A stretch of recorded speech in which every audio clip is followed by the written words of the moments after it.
I'm old Grog, and I am on a mission to help young husbands and fathers be successful right where you are, whatever it is you're facing. I have some experience in that. I'm 50 years old. I've been married 25 years to the same wonderful woman, raised 4 kids who are still in the faith and thriving and are leaving my home day after day after day.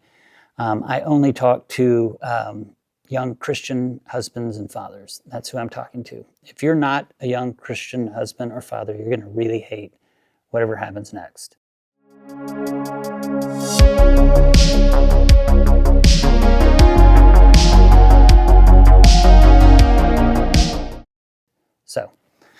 So today's video is I wanted to talk about what does a young husband and father really need to be successful in 2026?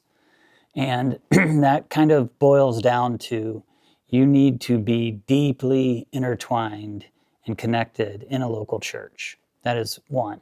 Number 2, you need to go find older men, preferably, probably, who have gray in their beard and in their hair. And you need to be talking to them. You need to be asking questions about them. You need to be evaluating, like, who are they and what was the manner of their life and what was the outcome of what they produced with their decades. Do they have faithful kids?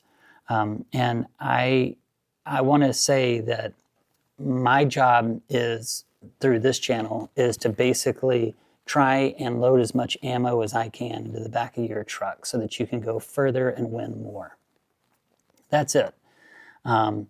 I don't know a lot of things. I know some things. And so that's what this video series is all about. So I found out that I was going to be a father while I was sitting on a rooftop in Havana, Cuba, enjoying a mojito.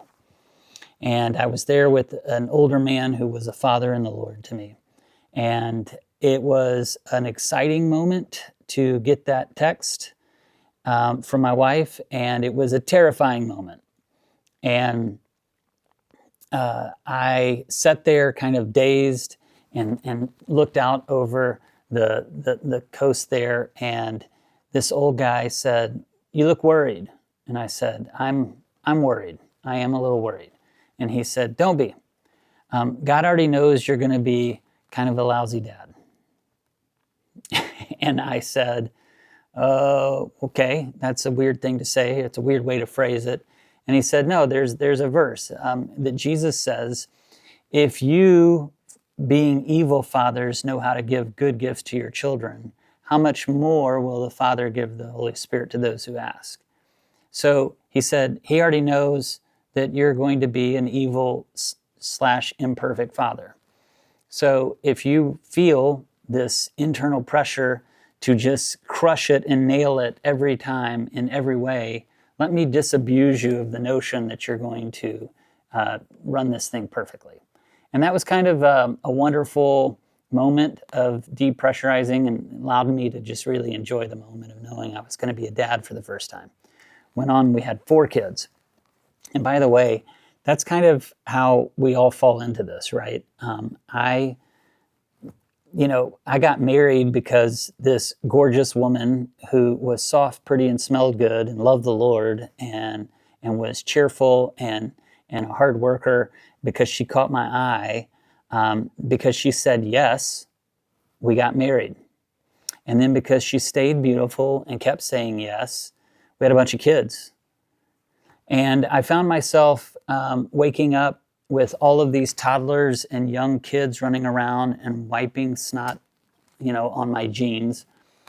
And just completely, I felt like I didn't have any playbooks to run. And I didn't really have any good grid paper to even to be able to know where I was on the map or how to like mark my bearings.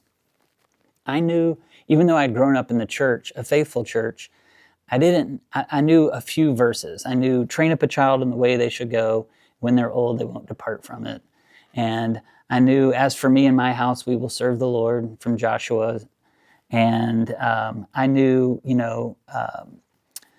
a heart of foolishness is bound in the heart of a child, but the rod of correction drives it far from him.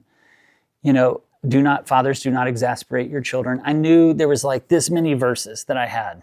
I just had like a little clutch of verses. That's what I had. And then, of course, I was able to draw off of my experience of what I had seen, good and bad, growing up in my own household, my own family of origin.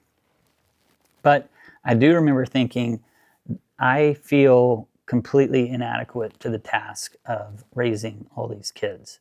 And, because we're dudes, you keep your sort of blustery, I got it. I mean, what are we talking about? How hard is this? I kind of kept up, but I got to tell you, like on the inside, I was not feeling very confident. In fact, every morning I felt like I might have had a few plays I was going to run, but it was more like walking up to the line of scrimmage every day, just reading what the defense gave me and hiking the ball. And then when the play broke down, I would just yell, everybody, go long.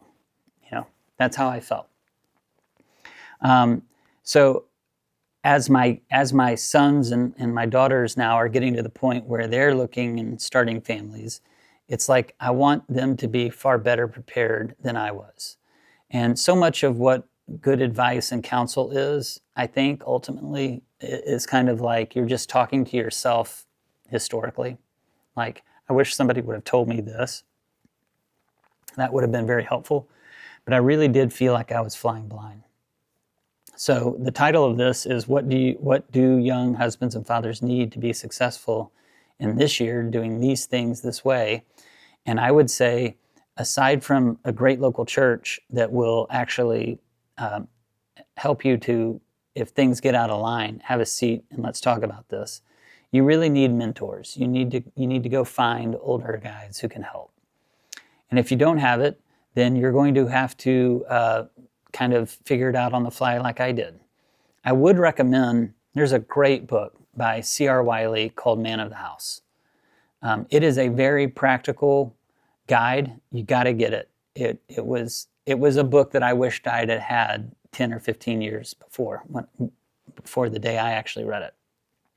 So you are not unique if you feel a lack of mentorship or spiritual fathers who can impart to you. That's very common.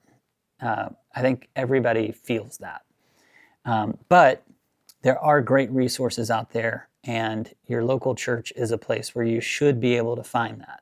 And then lastly, I'm going to try and keep throwing things out here on this channel to encourage you, to equip you, and basically give you something, right, to help you keep running and going further and faster.